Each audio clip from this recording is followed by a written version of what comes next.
Hello everyone and welcome back to the channel. Today in this video I am starting a lesson that is Federalism. It is chapter number 2, Civics of class 10. So in the beginning let us see how the chapter is organized. The chapter has got 9 different topics. So as you can see I have just shown the first 2 and then slowly I'll move on to the next. The first one, it is say that 2 levels of government or 2 level of government in federalism. And this is divided into 2 parts. Government for the entire country, which is known as the union government, and the other one is government to or for province or states, that is the state government.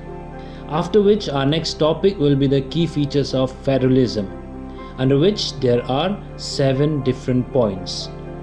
Then our next topic will be the ways of power balance between the central and the state government. Under this, it has got 2 different heads, and then 2 different heads has got some name of the countries. So make sure you go through this. Now this topic is divided into 2 federations. Number 1 is coming together federation and the other one is holding together federation. And the countries where it is found are Australia, Switzerland and USA. Whereas countries like India and Belgium and Spain are for the holding together federation. Our next topic, that is 4th topic, is the spatial features of Indian federalism. This is divided into 2 broad heads. Number 1 is the state having special status and the other one is the limited powers which are enjoyed by small units. After which our next topic is India as a federal country. Under this there are 4 different heads. The first one is 2-tier system of government, which is divided into 2 forms of government, that is union government and the state government. Next is the 3-tier system. Under this you will find it is like union list, state list, concurrent list and residuary list. Next point under this topic is bilateral decision. Then the independent judiciary. Our next topic is heads helping federalism practice in India. It is divided into 4 heads: linguistic states, language policy, central state relation and decentralization. Point number 7 or topic number 7 is 2 ways of decentralization in India. It is divided under 2 broad heads: Constitutional Amendment Act 1992 and local self-government. Point or topic number 8 is decentralization through local self-government. This is divided under 2 broad heads: rural level and urban level. And our last point is decentralization through Constitutional Amendment Act 1992.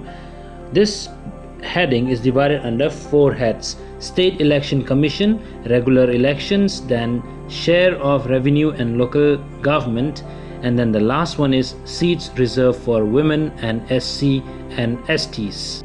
So let us begin the chapter with a question, that is, what is federalism? Federalism is a system of government in which the power is divided between a central authority and the various constituent units of the country. Usually, federation has 2 levels of government. So in order to know more deeply about federalism, we'll move back to the previous chapter, that is power sharing. So under this we have already studied about forms of power sharing. Now this was a chapter from which we came to know for the first time what is federalism. So as we move into this chapter, first of all we had studied about different forms of power sharing. So there are 2 types of power sharing. First is horizontal and the second one is vertical. Under horizontal we have studied about 3 organs of the government, that is legislature, executive and judiciary. Now when you talk about legislature, executive and judiciary, I hope you all know what does these organs of the government do or what are their functions. So the other form of government is the vertical level of power sharing, and this vertical level of power sharing is divided under 3 heads, that is central, state and local. This particular arrangement is a part of federalism. What we are going to study is this vertical level of power sharing. Actually, this is the starting of federalism. Here, federalism means what? As we have already said, federalism means division of power. So now we came to a conclusion that there are two levels of government. One government takes care of the entire country. They take care of the central thing, that is the common national interest, whereas the other governments are at the local level. They look at the provinces or the states, and they basically look after day-to-day administrative policies or duties. Here we have to take note that both these levels of government enjoy their power independently. No one controls each other. So we had seen that federation has two levels of government. Now we have to study about the contrast of federation. That means types of government. That is a federal, which we had just finished. Now with federal there is another type of government which is known as unitary. Now when you talk about federal, we had seen that federal basically has got two tiers or three tiers, whereas unitary has got only one level of government. Under this unitary, there is only one level of government or subunits which are subordinate to the central government. Means they have to obey the central government. Now the central government can pass orders to the provincial or the local government. But when you take the same situation in federal, the central government cannot order the state government or something like that.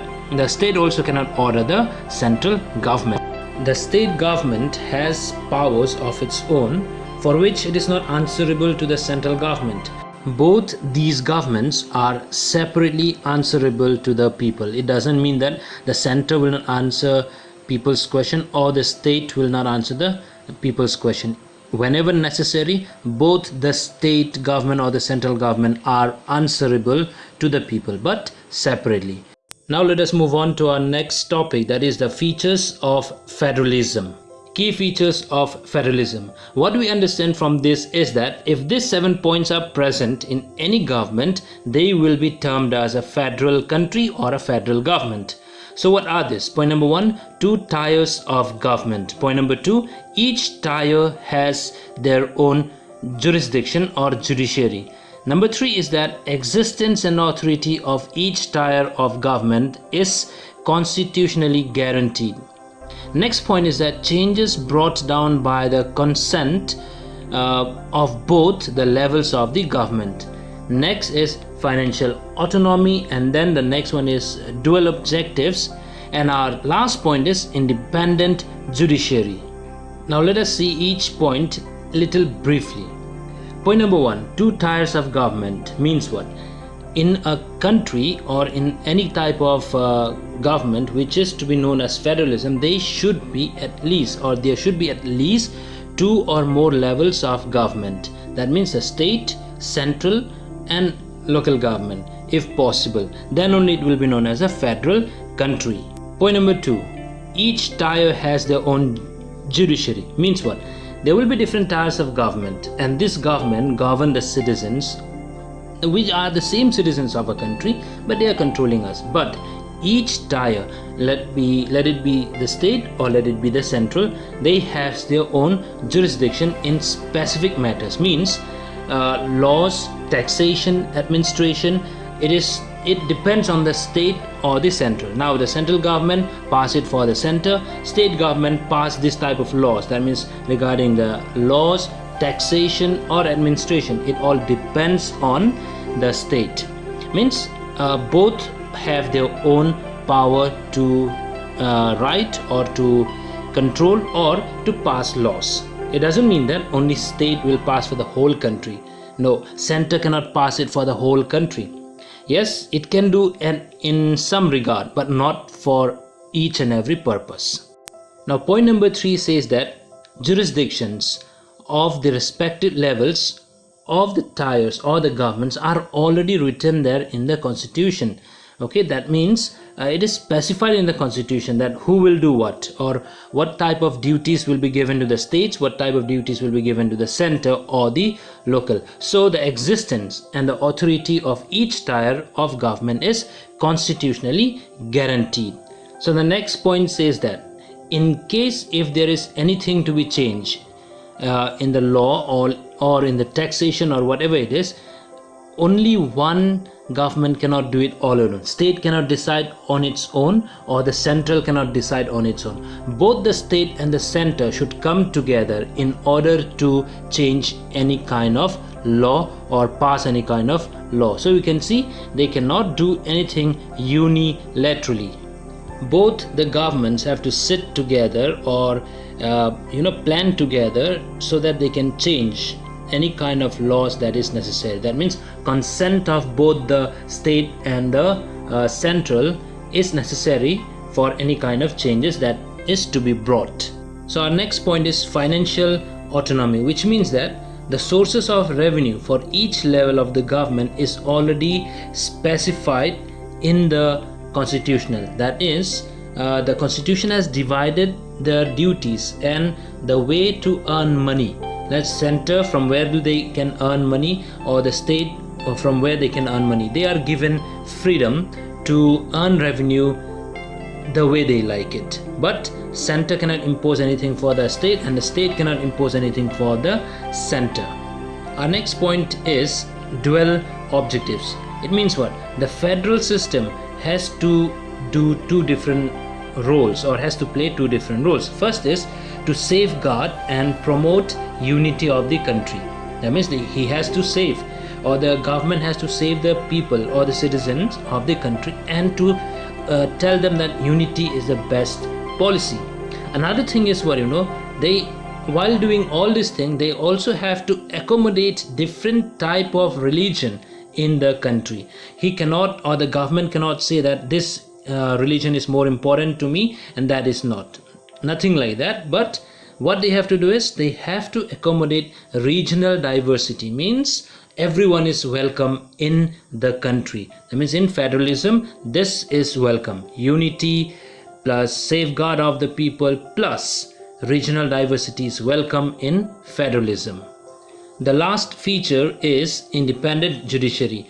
Here what do we mean is that courts have the power to explain or interpret the constitution and the powers of different levels of the government. What is the power of state government? What is the power of the central government? The court used to interpret it to them. Then the highest court, that means the Supreme Court, it acts as an umpire if there is any kind of problem between the state or the central government. And for this, they have their own policies. So with this, I came to the end of the first two topics of the chapter. Stay tuned for the other topics. Thank you and keep watching.